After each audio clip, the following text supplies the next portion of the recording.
नमस्कार, जय हिंद, वंदे मातरम। आप देख रहे हैं केडी भारत, वो चैनल जो सच को सबसे पहले आपके सामने साफ तरीके से पेश करता है।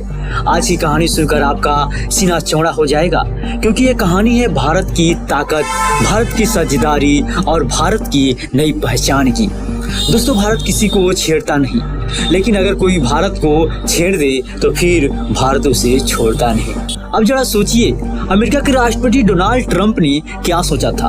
उसका प्लान था भारत को 50% टैरिफ लगाकर घुटनों पर लाना, लेकिन हुआ क्या? हुआ उल्टा।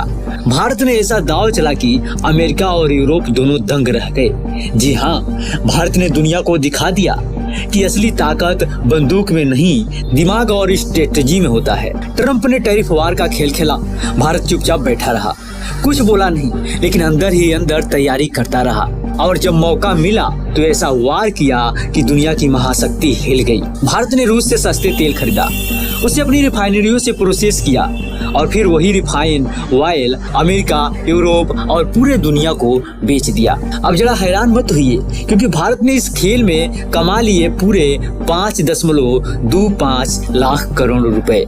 इतने जीरो की अमेरिका गिनते गिनते थक जाएगा। और मजेदार बात यह है कि जिस देशों ने रूस पर बैन लगाया था, वो सब भारत से वही तेल रिफाइनरी के रूप में खरीदने लगे। मतलब रास्ता बदल गया, लेकिन मंजिल वही रही। अमेरिका और यूरोप को दोहरा झटका लगा। पहला झटका ये कि भारत को नजरअंदाज करना नामुमकिन है। दूसरा झटका ये कि भारत अब सिर्फ खरीदार नहीं, बल्कि एक बड़ा सप्लायर और गेम चेंजर बन चुका है। अब जरा पीछे चलते हैं। कोविड से पहले रूस से भारत का तेल इंपोर्ट 2% से भी कम था, लेकिन जैसे ही यूक्रेन युद्ध शुरू हुआ और पश्चिमी देशों ने रूस पर बैन लगाया, भारत ने वहीं से मौका पकड़ लिया।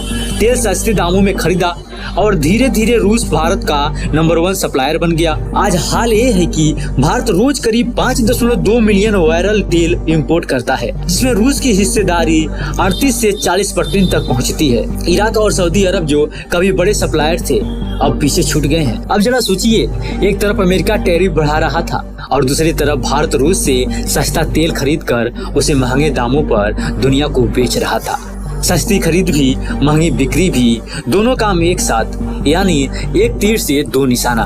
भारत का रिफाइंड तेल अब सिर्फ अफ्रीका या छोटे छोटे देशों तक ही नहीं जा रहा, बल्कि अमेरिका और यूरोप तक पहुंच रहा। मतलब जिसके साथ टकराव हुआ वो भी भारत के ग्राहक बन गए। सोचिए जरा, जिस अमेरिका ने 50% टैरिफ का हथियार निकाला, वही अमेरिका भारत से रिफाइंड ऑयल खरीद रहा है। यह है असली गेम चेंजर भारत। अब आती है असली बात। भारत अपनी जरूरत का 80% तेल बाहर से मंगाता है। पहले भारत सिर्फ खरीदार था, लेकिन आज भारत दुनिया का सबसे बड़ा सप्लायर बन गया है।